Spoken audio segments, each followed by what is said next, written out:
Hello everyone, my name is S. Kelly, and today we're going to be talking about Feline, a game I've been developing for about 6, 7 months now. Not consistently, as I took some time away from it, as seen on my channel when I was doing the Let's Plays for about 3 months. I wasn't really working on this game, but I kind of wanted to talk to you about what this game is, how the idea for this game kind of sprouted, and I wanted to talk to you about the future plan of this game, what this game is like, the story of this game, and I don't really have a plan. I don't have a script or anything that I'm kind of reading from. I don't even have notes that I'm reading from. I've just started the recording, and I'm just kind of talking, yapping. So anyway, I'm gonna just quickly go over um to tell you like how I came up with the story of what this is supposed to be. I have to tell you kind of how this game sprouted. And so in January of this year, um, I was going to participate. Well, okay. I signed up and was participating in Pirate Software's Game Jam number 14. So that was in January. And when that started, the theme of that, if you didn't watch it, was the theme was called, and I quote, "It spreads." So it was supposed to be some sort of something that just obviously spreads. And so I thought about this for a while. And after thinking of different things, I wanted to make something kind of different because a lot of the go-tos were going to be zombie games, and I thought of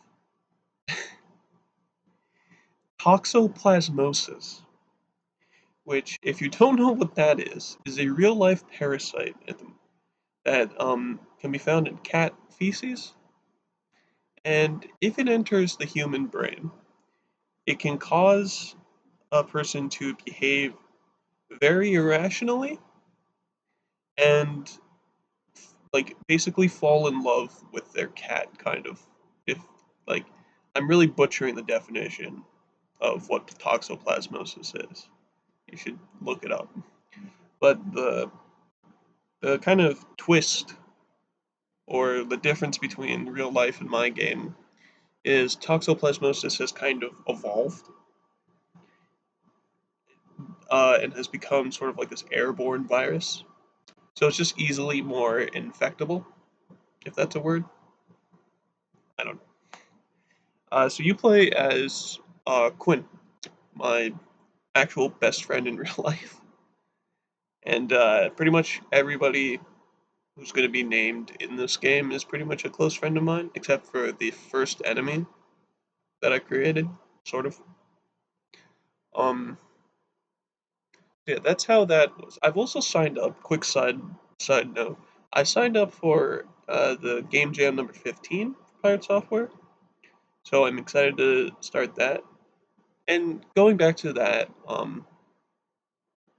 I didn't finish this because I was putting too much time into it, and I was putting too much time into it, and I didn't know what to do all that well. I didn't really know how Godot worked.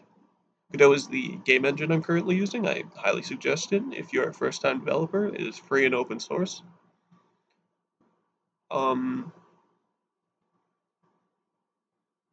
and so I had no idea what I was doing. And when when you're not prepared, you're prepared to fail, which is a butchered quote from someone, Einstein, I think.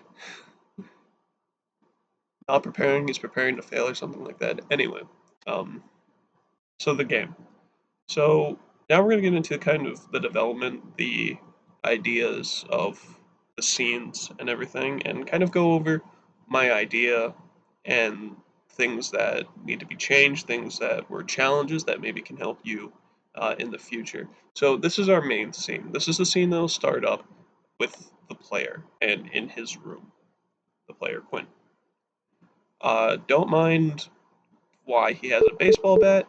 He doesn't have a baseball bat by default. That's just that was something I added very recently, and it's just showing the uh, latest animation, like the first frame of the latest animation. So don't worry about that. He doesn't have that on normal. So yeah, this is your player character. I'm gonna actually pull up the player scene and bring up a better view of him because that covers his face. We're gonna go to the idle. So this is the player. Uh, I really suck at art, and that's one of the things that kind of took me away from game development is I was afraid of like my art being ridiculed, but I've learned to kind of just accept it, and I don't really care all that much. So our player is a kinematic body 2D or character body 2D. Sorry, I forgot they changed the name of the node. And it has obviously an animated sprite, which has an idle animation. I just called this base because I'm funny, but it's one frame and it's just his idle, but without anything. This was the most recent, which was a baseball bat that I implemented, sort of. It's not fully implemented yet. And then his walking animation. And then we have a player detection, which is just a circle covering the player, which is a collision shape, obviously. So back to the player room. We have this sort of brick slash wood. Oh yeah, I should mention that this whole game is taking place in an apartment complex that's supposed to be very run down and not very well maintained, as this is supposed to be kind of a decaying brick tile.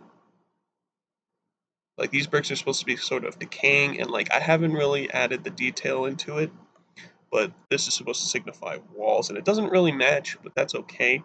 And another big reason why it doesn't match is because this used to be the color of these bricks on the inside, the darker ones, used to be the exact same color as the wall bricks, but for a reason we're going to see kind of later, I had to change it. And so I probably will end up changing the color of these walls kind of later on. But I think it gives a kind of idea of depth a little bit. And this is the wood. I just searched up HTML code for wood, and I think that's like the first one that came up. We have uh, the player's cat, which his name is Whiskers. He's got a collision shape because if the player enters that and presses enter, it enters a kind of a chat thing, a chat scene that I have. And this is his bowl of food. Currently, Whiskers does not have any animations, so he just kind of stares at you, and with an open mouth. Anyway, um, this doesn't have a kitchen yet, or a bathroom yet, or bed. This really is a single guy's apartment. We have a TV that leads to another scene that kind of gives you a quick lore of what's going on. We have a chair that nothing happens, and then we have a door. The door, I created its own scene. It's just the door with the collision, and what I did with that is, let's see, where is it? Uh, Camera, player cat, ceiling lamp, cat bowl, TV, cat detection, listening to apartment door. Yep. So in the apartment door script, which we can quickly run into, why is it like this? I don't know. I thought I had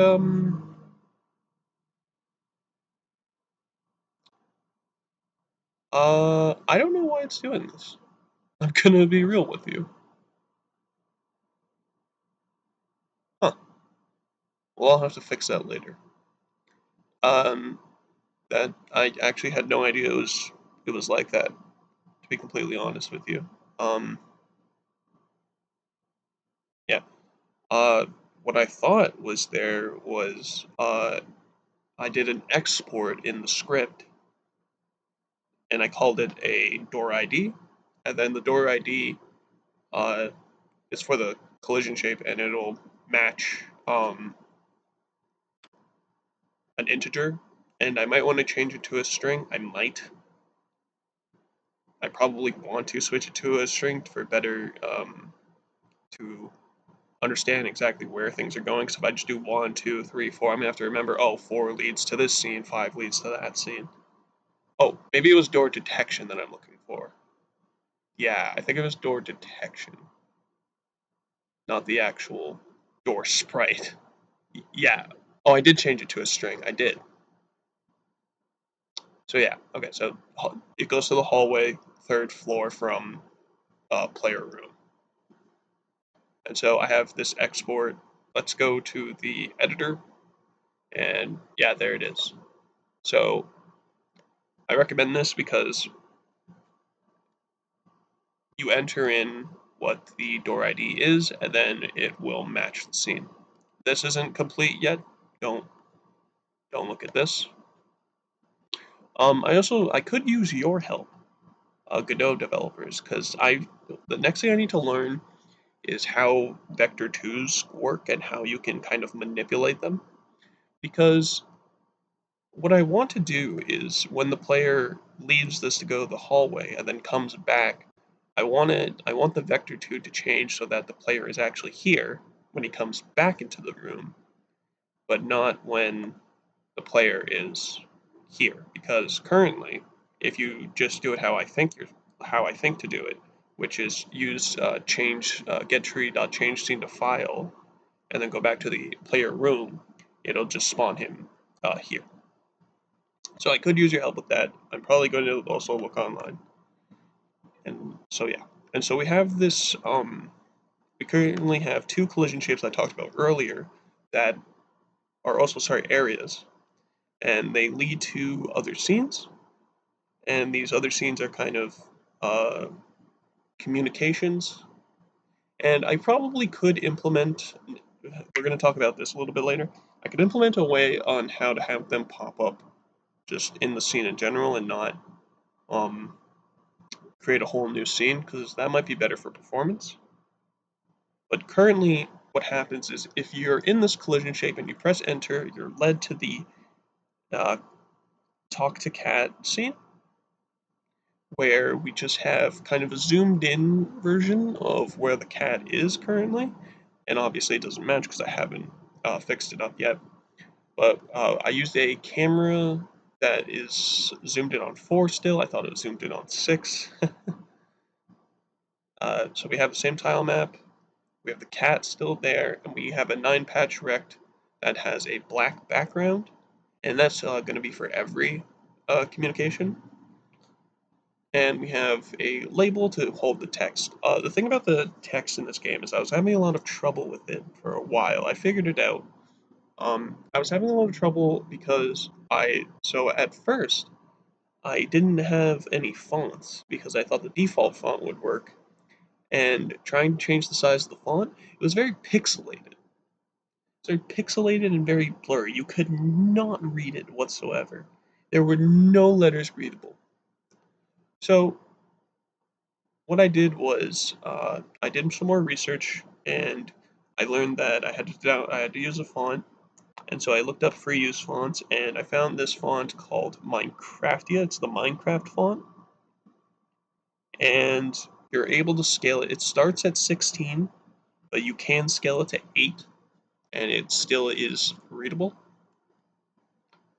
And then I changed the line spacing to 1 so that I can fit more into it. And I have the auto wrap mode on. And in the script for this, which is in the parent node, we have uh, the cat label reference. I put the dialogue, so for each time there's dialogue, I have a string array for that specific scene, and then on top of that, I have an index. Now, as I've been developing this, I've been realizing that I've been doing this more and more, and I honestly I love programming. So there's that part of me now that's like, okay, there is probably a way to do this because it's becoming I'm just doing the same thing over and over again. So I bet there's a way, probably with some sort of dialogue manager that I can make, and I imagine that dialogue manager will I can just make it global and continuously run and just match everything. And so on ready, it changes the label to the first element, and then so what happens is this only happens the in pretty much this and the news one, I think, because I haven't implement I do things kind of weird where I do like if I get kind of bored of doing something, like if I do like since I worked on this script, I will like then work on something like way in the future or something. But so we want to start with this input function where every time the enter key is pressed, the text index will increase by 1, and then it will call the show next text function that I created, which is down here, which will match it. And since it's 1, since it's going from 0 to 1, it'll change uh, the dialogue, sorry, the label text to the first element. And then return to room just returns the player to room. This is that thing I was talking about because I want to change the character's vector or position so that it's like right in front of the cat instead of where you spawn. So again, I could use your help with that. Back to the player room, we have this TV area, and it's kind of the same thing with the cat situation, where if we go to listening to news, I can just find it.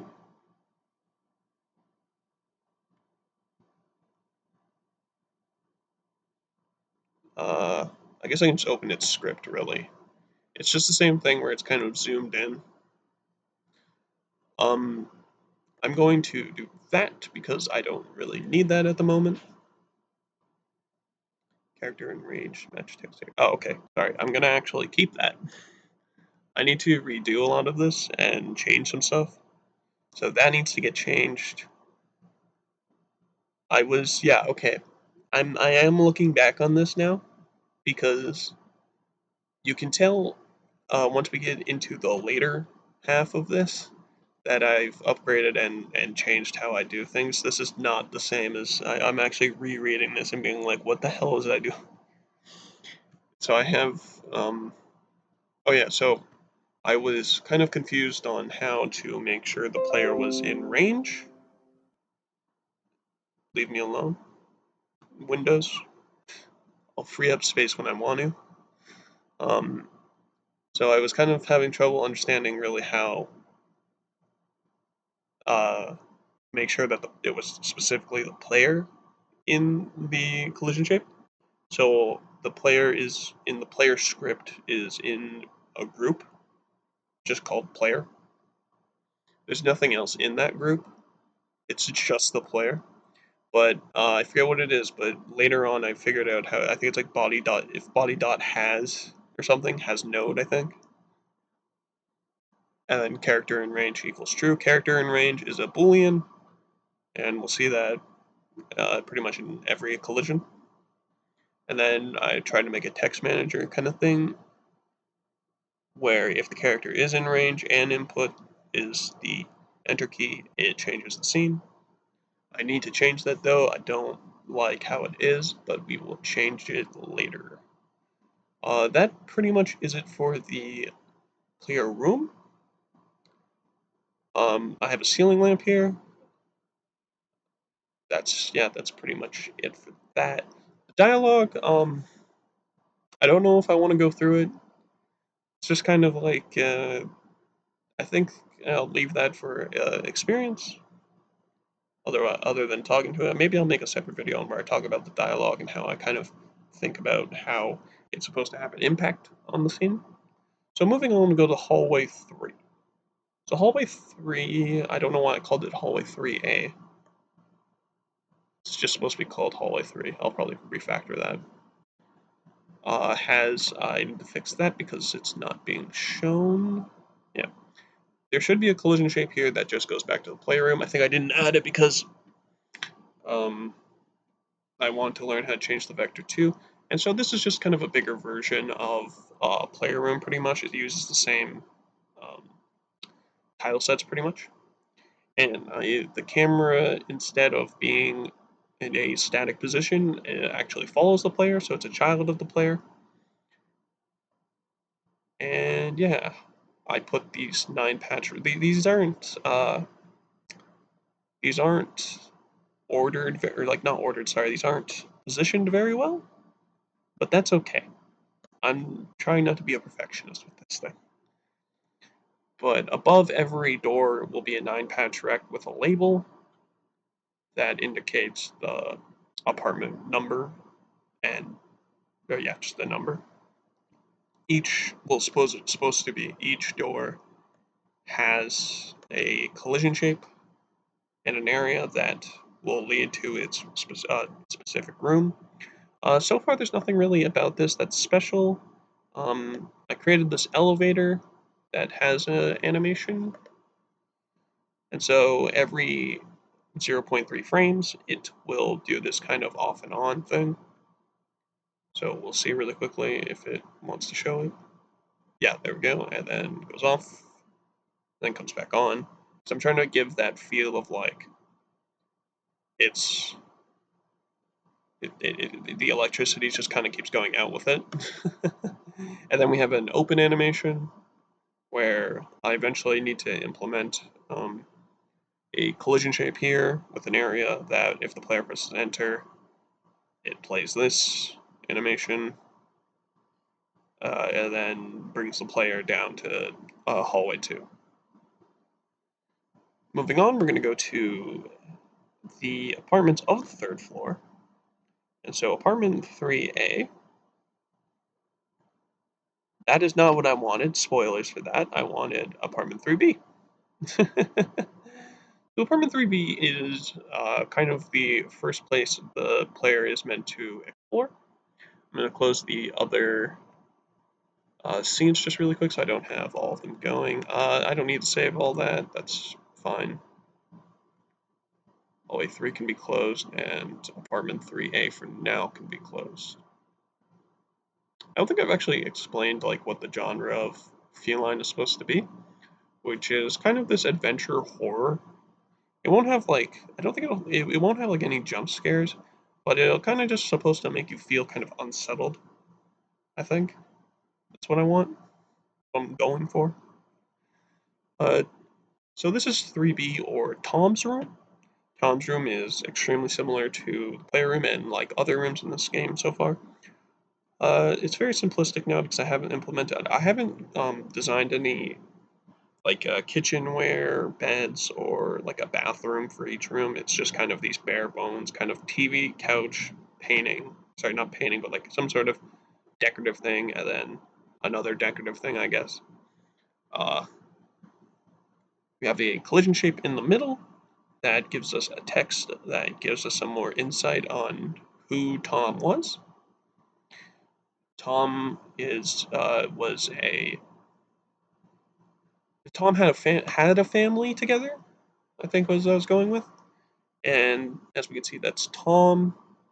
That's his child. That's his wife, and that's his dog. And then the lore is Tom got into a divorce and kind of started hitting the bottle, and his wife and kid left him, and I don't know, the dog too. And then this is a note.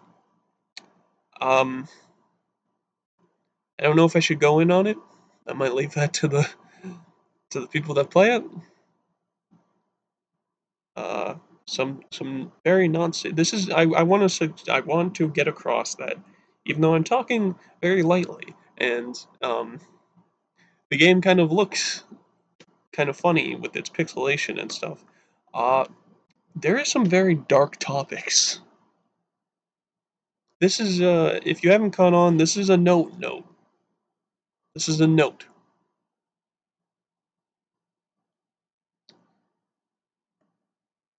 Oh, then on top of everything, there's just a TV that's off. This chair's there. It's a different color and it's on a different space. Ooh. Anyway, that's Tom's room for now.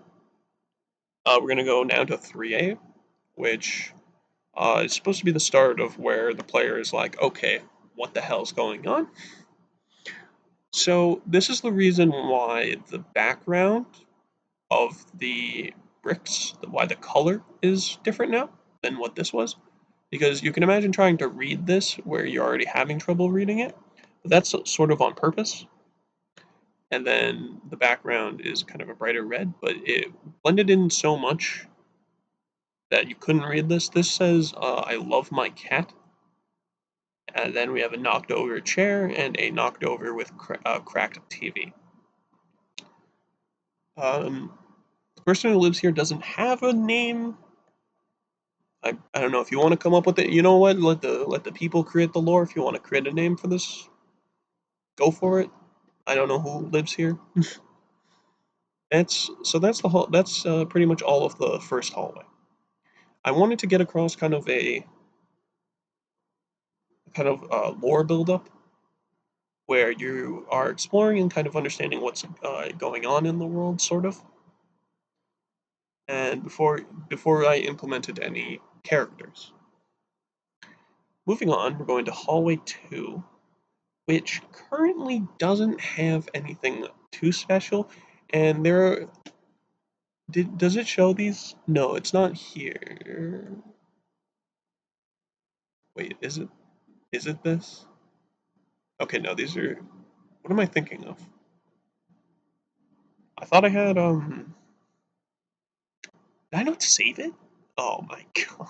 I don't think I saved it. That sucks. Okay. So, I want to talk to you about the hardest problem I had so far in all of this development, which was I have these, let's just see, where is it? Player looking Tom, player 3, player 9 patch area, okay? The 9 patch area is a simple area and it has an invisible 9 patch rec. Well, just visibility is invisible for now. Let's go into its script, okay? Now, if you're someone who doesn't understand programming, this is going to look absolutely terrifying. Do not worry. Just bear with me for a second. If I'm about to go in on programming talk, so if you don't want to hear me yap about programming, I would probably skip to this time time frame if I'm smart enough to actually implement it. Okay, so this is the most bullshit I've worked with in so long. So I wanted to what I wanted was in the hallway 2A. I wanted to start implementing, or did I do it in hallway 3 actually? Sorry, let me just go back to hallway 3. Yes, okay, yes, yeah. Okay, they're in here, that's why. So what we're gonna do, right, is we're actually gonna play the scene. We're gonna play the hallway scene. And what I quickly want to get the idea past is that these 9 patch wrecks that are invisible once the player comes into an area, which is the door collision, this pops up where this is just testing, but it gives these it's supposed to give lore about, like, oh, this is Tom's room. Tom was a good friend of mine. And then once the player walks away, the 9 patch wreck disappears. Tell me why that took 3 hours. Okay, that took me 3 hours. So I made an export, which is just an integer of what ID the 9 patch is. This is some tests, and then we have a reference to the 9 patch rect, and then a reference to the label, a text index, and checking if the player is entered. Now, I spent so long trying to figure out how to, because what was happening initially is when I first started entering in these 9 patch rect areas, What was happening was the player could be anywhere, and the player could be anywhere in the hallway, and just press enter, and the 9-patch rect would appear and then disappear, like almost immediately. Or in the very beginning, because I had it a different way, the player could be anywhere in the hallway and all of the 9-patch rects would just become visible. So asking ChatGPT, because I was so at a loss what to do, it suggested this in the ready function. Now, I'm going to be honest with you, I have no idea what this does. I have some idea, sorry, but not fully. So we have this to just default where the 9-patch rect is invisible, and then these two lines of code I don't fully understand, and I tried reading documentation on it, and maybe it was just because I was at it for so many hours and I was just so confused. Maybe if I tried to look at it again with a clearer mind and understand. But we have this now where it's called self.connect body entered callable self on body entered. This was different before. This was just connect body entered self on body entered. There was no callable and there was no self.connect. Okay. I have no idea what this is. I don't know what it does. I'm not questioning it, but it works now, and that's all that matters. So in the process for every frame, it runs this check ID function and this show next text function. And so yeah, this is how I figured out how to do the on body entered. Instead of using a group, it just uses the .name. Body.name is player. So that looks for the node name, which is right here. It does the same thing, but it says it's false if the body is exited. Use signals. Signals are awesome. So check ID. So what check ID does is it checks first if the player has if if you don't know how programming works, if you have a Boolean value, you don't have to check if something is true by saying if some variable double equals true. You can just shorthand it to if and then the variable name, and the input is the enter key. Then it matches what ID it is, it looks to what the integer is, and then it matches that, and it sets that specific one to true. And then this was where I was having trouble because I was doing else, and then I was trying to do another match of something, and I was just so confused because I was like, well, this is where the 9-patch rect was continuously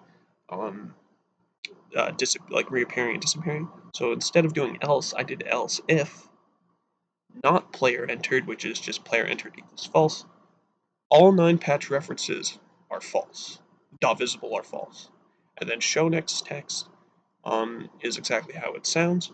It checks the 9-patch ID first, and so once it checks it, so it checks what the 9-patch ID is, and so for this case we just have 0 at the moment, and which is the very first one that I showed, and then so if that is visible, and if the player then presses enter, the text index goes up by 1,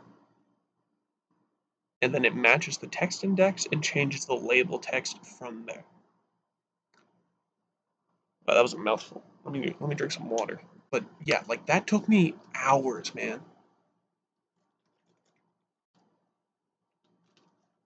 That was hell, man. That was hell. Anyway, back on track to the scenes.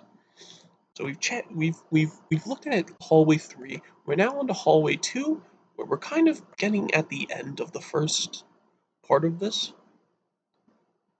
As you can see, I haven't even put in the elevator door yet. So currently we have apartment 2A and 2C, even though there is 2B, but I haven't. So, funny enough, as I'm recording this, uh, a few hours ago, I asked my friends what I should do with the room 2B, and I want to save that for probably next episode of the devlog, but it's really funny what we're gonna do. It makes no sense, and it's just if it just makes no sense at all. And so we're gonna explore 2A and 2C really quickly. I'm gonna give you some idea of what these are supposed to be as of right now until I start changing them. So let's go to 2A. So 2A is supposed to be our very first enemy encounter. This is Brad. Say hi to Brad. Brad is not a zombie, okay? Brad is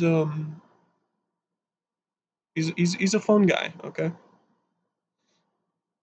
Brad is your first enemy. And what the plan here to do was, or is actually, still is, Brad will immediately, I'm going to put a collision shape that is pretty much the entirety of the room, pretty much. And as soon as the player enters, Brad will begin walking towards the player and start attacking him. So then I will have to implement damage and health state, and like a save state, reset state, everything. That'll be kind of later, very soon though. And what's supposed to happen is the player doesn't have a weapon. The player doesn't have. The player has his hands, but um, in my game, Quinn's too stupid to use his hands. So that's the canon. Is he just doesn't know how to fight.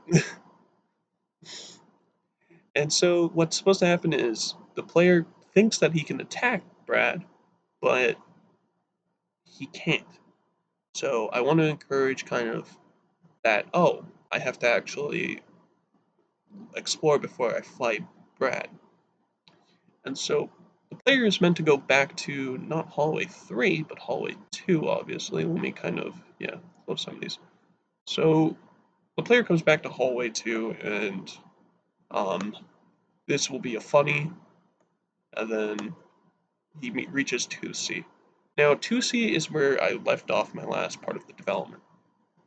This is this is room 2C. It doesn't have furniture yet or any decorative. What's supposed to happen is the player's going to enter here and walk through and see, oh, hey, there's a dying guy here. Oh, hey, there's a baseball bat. Oh, and by the way, this is Patrick, my other best friend. Um, he's going to be, in real life, he's going to be developing a 3D game. He's going to be developing something. I'm very excited. I'm going to definitely support him, and if he starts like streaming or anything, definitely check him out when he starts that. I'm very excited for him to start developing.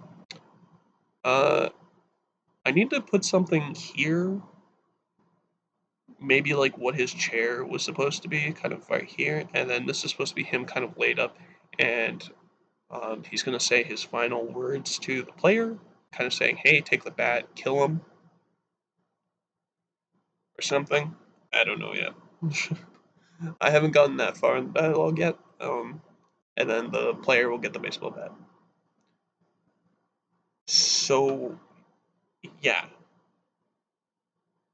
that is pretty much it. That's all I've got so far. Um, I'm very excited to continue on this.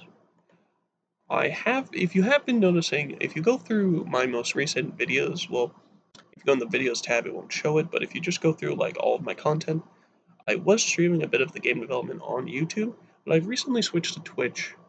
Um, as I feel they have a better software and game development representation because of Pirate Software using all of his power in 8 months to bring that kind of category.